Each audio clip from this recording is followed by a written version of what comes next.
Every year, approximately 8 million people travel to Agra, India, to stand before this perfectly symmetrical, glowing white marble mausoleum. To understand its origin, we have to look back to 1631. The Mughal Empire was at peak, stretching across most of the Indian subcontinent. It was ruled from Agra by Emperor Shah Jahan. His closest confidant was his wife, Arjumand Banu Begum, known to history as Mumtaz Mahal, or the jewel of the palace. For 19 years, the two were inseparable companions. But in June of 1631, while accompanying the emperor on a military campaign in Burhanpur, Mumtaz Mahal died during childbirth. She was 38 years old. Historical accounts describe a monarch in total collapse. Shah Jahan reportedly refused food for days and remained in seclusion. Witnesses noted that within weeks of her passing, the emperor's hair had turned entirely white.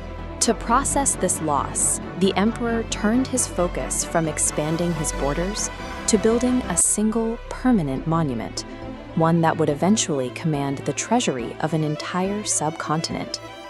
Construction began in 1632 with a massive mobilization of labor. The emperor recruited 20,000 specialized workers, including stonemasons from Rajasthan, calligraphers from Persia, inlay craftsmen from Baghdad, and architects from the Ottoman Empire. The primary building material was a unique marble from Makrana.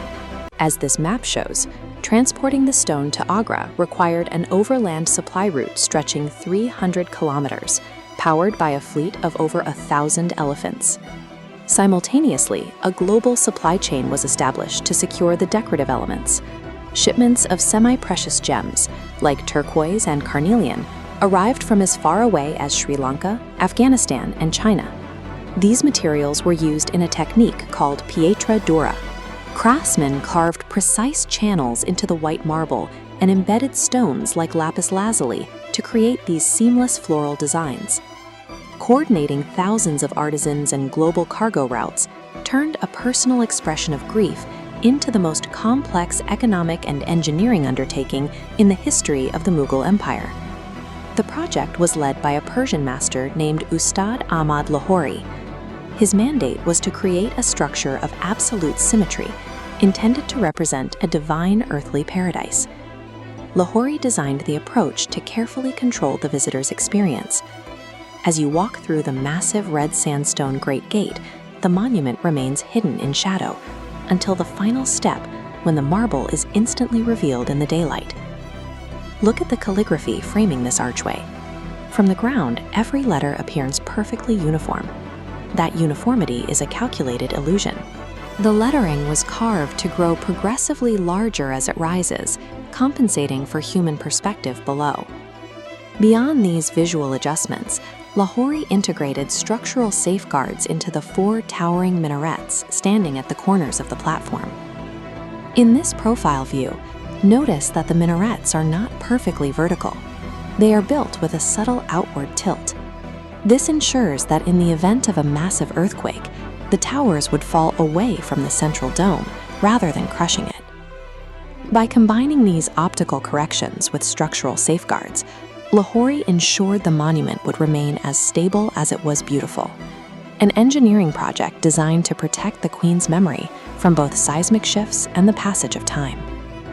Despite his achievement, Shah Jahan's own story ended in isolation. Overthrown by his son, he spent his final years imprisoned in the Agra fort, where he could only observe his masterpiece through a distant window. When he died in 1666, he was buried beside Mumtaz. His cenotaph remains the only asymmetrical element in the entire complex, an unplanned addition to his own vision of perfect balance. The building outlasted the Mughal Empire, surviving through British colonial rule and the threat of aerial bombing during the Second World War, when it was camouflaged with bamboo scaffolding to protect it from above. Today, the primary threat is modern pollution. Industrial emissions and vehicle exhaust in Agra create a heavy smog that reacts with the stone, causing the 17th century marble to gradually turn yellow. To combat this, the government has imposed strict environmental regulations around the site. Teams of workers must regularly apply mud pack treatments to the facade, a grueling manual process designed to draw pollutants out of the marble. Empires collapse and environmental threats evolve, yet the Taj Mahal remains. It stands as a testament to the human need to build something permanent out of the fleeting experience of love and loss.